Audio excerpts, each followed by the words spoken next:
Hey guys, so today we were filming a episode of Ottawa Eats, which is a local TV show that airs on Rogers Cable 22. I shot some very guerrilla behind the scenes footage, threw it together in a rough edit, and here it is. So hopefully you all enjoy.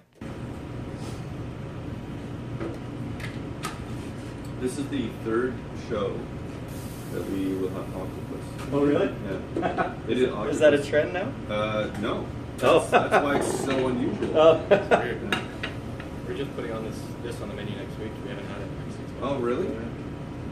Yeah, something like that. 6 months. Yeah, it sells really well here. Mm. Very well here. So, Yeah. so this one should be a little bit quicker. Okay, perfect. Yeah. The only thing I'm going to have to do is I'm going to have to put this on that tray and season it. Oh, that's fine. Yeah. When you need to do that, I throw it all the way over there. Yeah. Okay, that's perfect. Sure. We're good. Okay. We will move, and you move how you need to move, and we will adjust. Okay.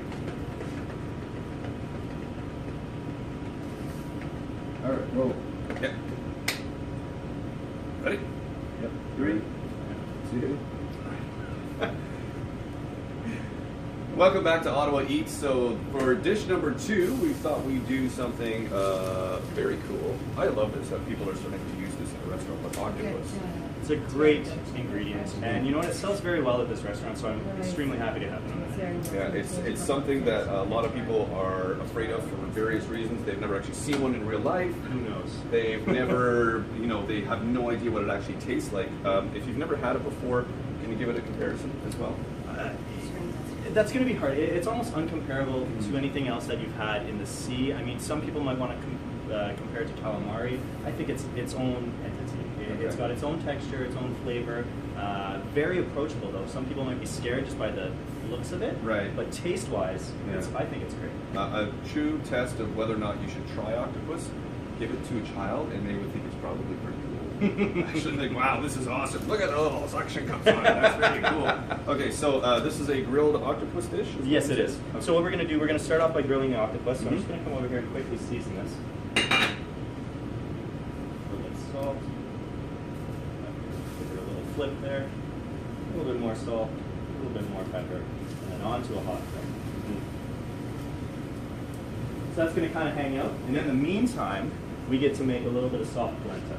Okay. So one of my most favorite things to eat and make and actually serve people, I think it's very, very delicious. So we're going to get a liter of milk here. You can use skim, you can use 2% homogenized, whatever you want to use. Right. At the restaurant we use 2%. In fact, the fat ratio is pretty good. So what we want to do is into a warm pan, and we're going to bring this up to a simmer, and then we're going to add our yellow cornmeal to that, a little bit of salt, a little bit of butter, and that's going to be the base for our grilled octopus. Okay. I think I might be one of the only humans, and maybe I'm wrong, I don't know, but maybe it's because of my European background, but polenta was a big part of our dinners. Oh, for sure. On a weekly basis. It was something that we always had, and then when I told people that, we don't. It's the bulk of my background and training is actually in Italian food, so for me to go lean towards polenta is it's so versatile. I think yellow cornmeal and used in various applications. I really like it. And I love the taste. It's got that nice sweet taste to it. Almost like a roasty corn kind of thing going on. Oh, it's It great. reminds me of fall, running through the cornfields. Okay, that's a good visual for you. Running through the cornfields. So how does this all come together? So the milk's in the pan. Milk's in the pan. We're just going to wait for that to come up to a boil. While we're waiting for that, we're just going to give our octopus a little bit of a flip here. There we go. So we're starting to get some nice color on there. So the whole dishes are going to complement each other. We're going to have roasty octopus flavor. We're going to have roasty corn flavor, sweet seafood, sweet corn. So it's all going to go together. And what we're going to tie it together with is some of this. And this is a chermoula stew. Now, for those of us who aren't very familiar with the word chermoula, where it comes from, this is a typical North African mixture found in Morocco and the surrounding area. So what this is a mixture of tomatoes, onions, garlic, a little bit of cilantro, some parsley, a little bit of cumin seeds toasted and ground up, olive oil and salt. Now it can be like this, as you see here, kind of like a wet stewy kind of mixture, or it can also be found in that region as a dry spice mixture. Oh, okay. They rub it on almost everything. Grilled meats preferably. So was this something that you or someone on staff or as a collective, you said, well, these can kind of complement each other, or is this an Well, accident? the funny thing is we actually have one of our front of house staff is from Morocco, and I'm always bugging him that I'm going to put a Moroccan dish on the menu. And so when it came time to think about new menu items, this idea popped into my head, and I immediately went to him, Nick. I was like, hey, Nick, guess what? I had told him about this dish. He's like, I'm so happy, buddy. This is going to be great. That's perfect. And it's, again, with a lot of the food that you do here, beautiful color. It has an excellent looking texture as well, and with the octopus and then the polenta together, that'll be very interesting. Yeah, I it want to should. drink that milk, by the way. Anybody have any? Do you have any cookies? Any? It might be just a little bit warm. Oh. Just a little bit Yeah, warm. warm milk. That when you have when you go to sleep. Oh, you don't want to go to sleep on the air, though. You want to be wide awake and vibrant, right? Sure. I'm tired. So to our milk, just to season it up a little bit, we're going to add some salt there.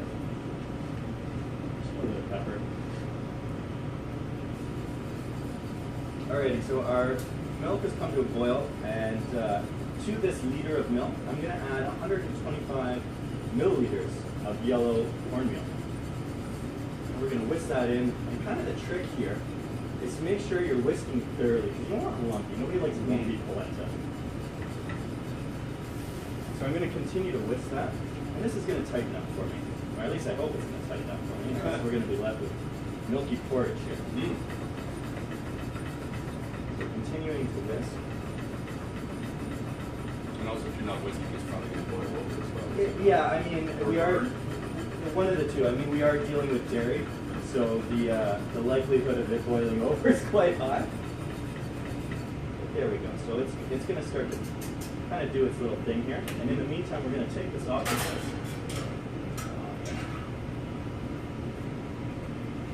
There we go.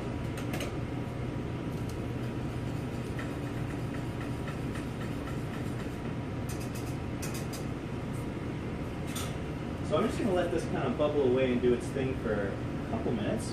We're going to come over here and we're going to very gingerly slice this octopus.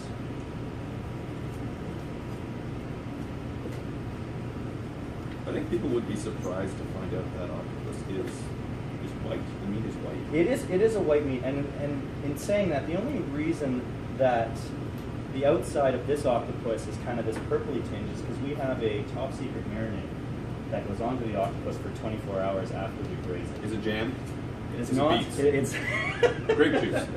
I'm out of close. ideas. I don't know anything close. else that's purple. It's a red wine based marinade. Oh. But that's one of the reasons that the octopus again doesn't just taste like octopus. So we're constantly trying to infuse it with a lot of flavor. Right. Okay. So we're going to come back to our polenta, which has done exactly what I needed it to do.